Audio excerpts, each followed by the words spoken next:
Yes, definitely. And of course, you're not helped by Braxton Burmeister going down early in the game. Trey Turner did not even play. That was a shock to many. And only managing to put up 3 passing yards in the first half, 73 in total for the game. And that's just not going to cut it in this day and age of football. Now, Virginia Tech losing 17-3 to Boston College last Friday night. And for Duke, they have not won a game in the ACC yet, trying to get their first one against the Hokies on Saturday.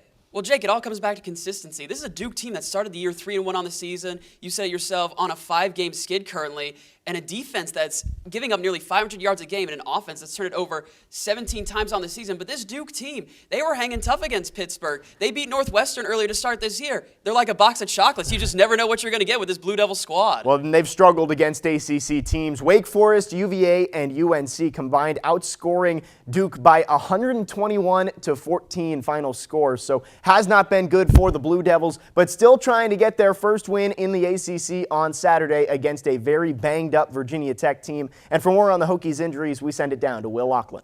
Thank you, Will. And Jake, we were just talking, Virginia Tech, this is a team that lives and dies by the run game. They need it to be successful, but Duke's got a guy sitting, chilling on that defensive line. He's ready to get into the backfield on Saturday. Yeah, it's been a struggle for Duke's defense this season, especially in the run game, but one guy has stood out, and that's R.J. Oben on that defensive line. Oben has sacks in each of his last 3 games, 5.5 tackles for loss this season, so that's a guy the Hokies have to be ready for and have to plan for if they want to be able to get things going on the offensive side of the ball. Again, they're going to have to get things going in the run game. We've talked about how Malachi Thomas has been such a big output for this Virginia Tech team over the past few weeks, but that's kind of forced another star on this Virginia Tech team. Running back Raheem Blackshear, the Rutgers transfer, he's coming in, leads the team 89 carries, 425 yards. He's averaging 76 yards per game over the past 3 contests for Virginia Tech. And you know what they say, competition breeds innovation. Justin Fuente has talked about it over the past few weeks, how Malachi Thomas, playing at a much higher level, has really forced Blackshear to step up his game. Well, Aidan, Sarah's right there. Mateo Durant surely going to play a huge role in this game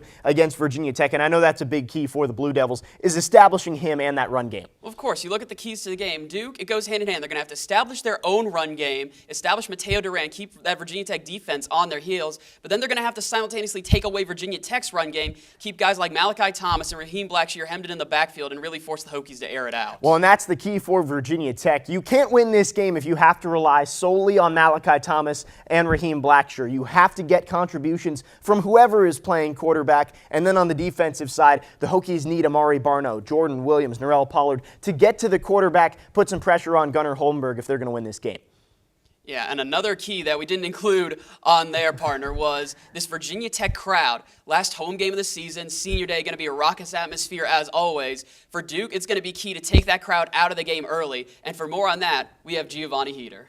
Aidan Butler has more in the rundown on what the ACC will offer in the Big Apple.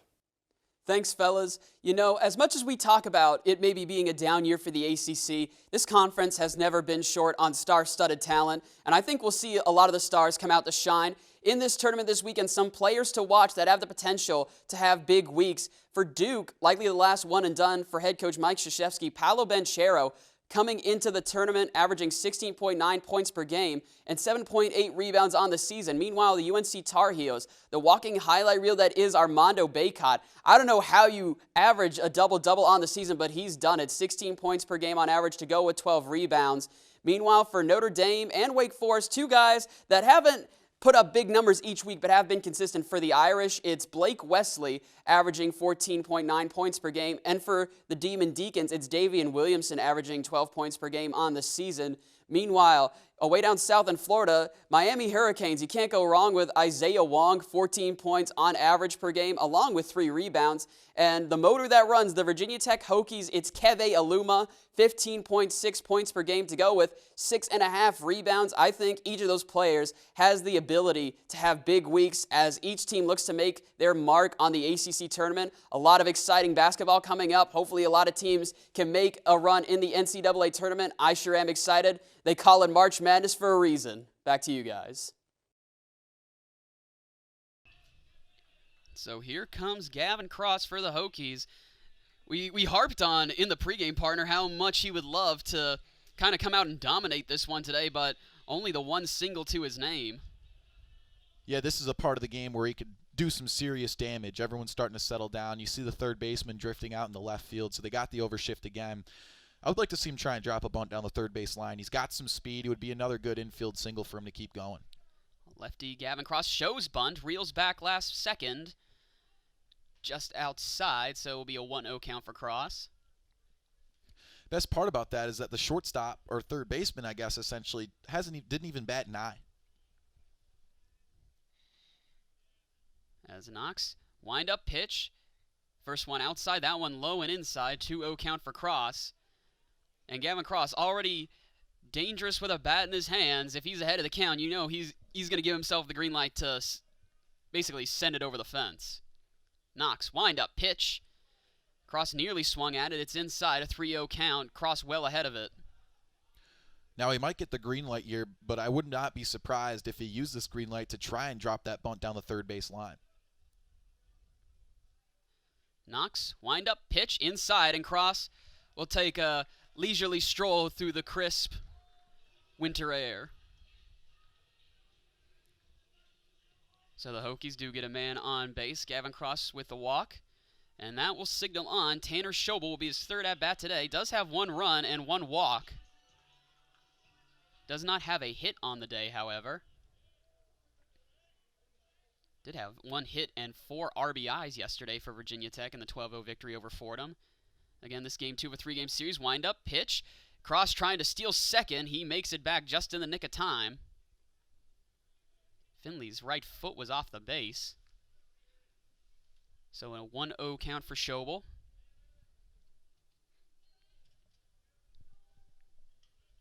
Schobel, the righty, facing off against right-handed Knox.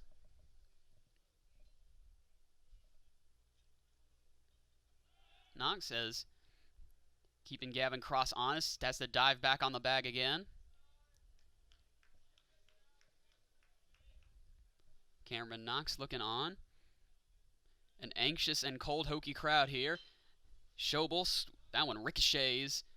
Looks like it made contact, but immediately bounced on home plate and into the left field foul area just past the Hokie dugout. So it looks like you're going to look like that first pitch was a ball. They've got it marked as an 0-2 count for Schobel. It is an 0-2 count. Cameron Knox looking to end the bottom of the 6th. Here comes the windup. The pitch, swing and a miss. Tanner Schobel. It was high, so it'll be ball 1, make it a 1-2 count.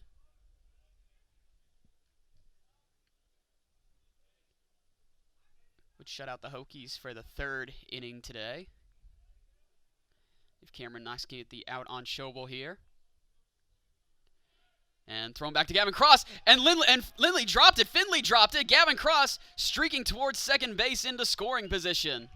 No, and he's going all the way to 3rd. He slides, and he's safe at 3rd. That is just a heads-up hustle play right there.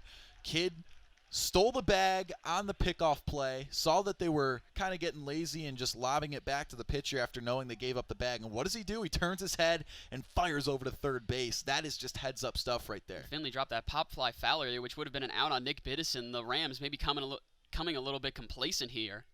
So Cross in scoring position.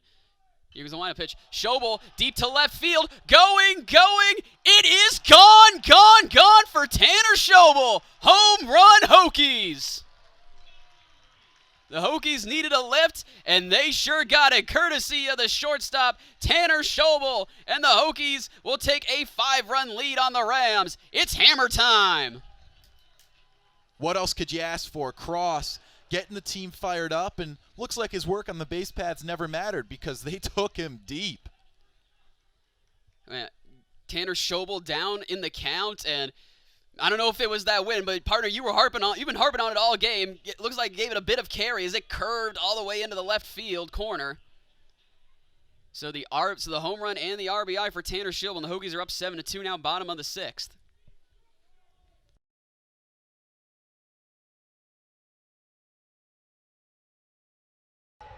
Gets it to Durant, nearly stolen away by Crockett. Durant, Euro step in the lane off the glass. But a move on Felder. Wildcats within 4.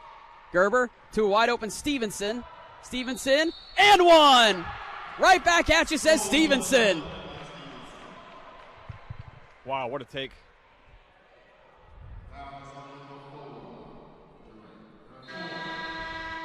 And that's the fourth foul on Durant. For 4 fouls for number 4. She'll head to the bench. Dorsey will come in. Felder will take a well-deserved break. Back in will come Jasmine Wright. Stevenson 0 for 2 on her last trip. Makes this one, however, gets the old school three-pointer. Lions back up by 7. Clark to Dorsey. Long pass for Ballard. Draws the double team, gets it to McDuffie, however. Corner 3. Ballard had to have it, and they get it. Big shot there for Ballard. Wildcats back within 4. Stevenson wide open. She'll pull up for the long 2. No. Nearly an over the back by Wright. McDuffie comes away with it. McDuffie to the bucket. Can't get the foul. Excuse me, can't get the bucket. Does get the foul. Yeah, good take there by McDuffie. I know it's because of the contact. We're a little bit too far into the basket when she let that go. So McDuffie with 10 points already tonight as we approach 10:30 p.m. My goodness, it's been a long day. Play officially started at 11 a.m. this morning. 6 games today as McDuffie drains the first, all a part of the USCAA championships across both men and women's basketball, divisions 1 and 2. Still not as hectic as yesterday. That was 8 games. But we're at the point in the night now, Aidan, where not a lot of people in the crowd. So doing a foul shot when it gets real quiet, everybody can pretty much hear us in the building. McDuffie makes them both. Wildcats within 2. King to Gerber.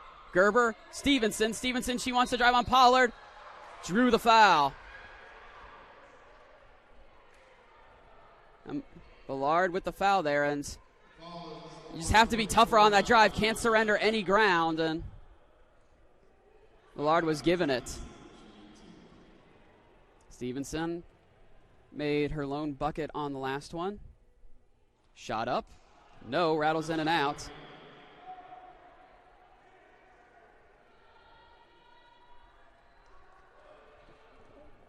Chance to put it back at a 3-point game for Stevenson.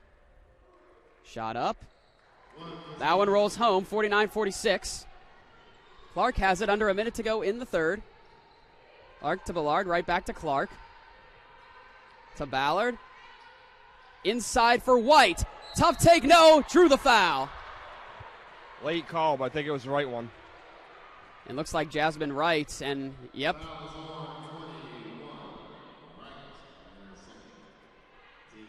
So Wright fouls White. White to the line. Only 55% from there on the year.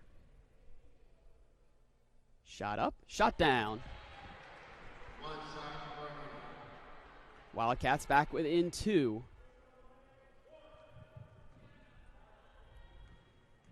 Second shot up for number 22.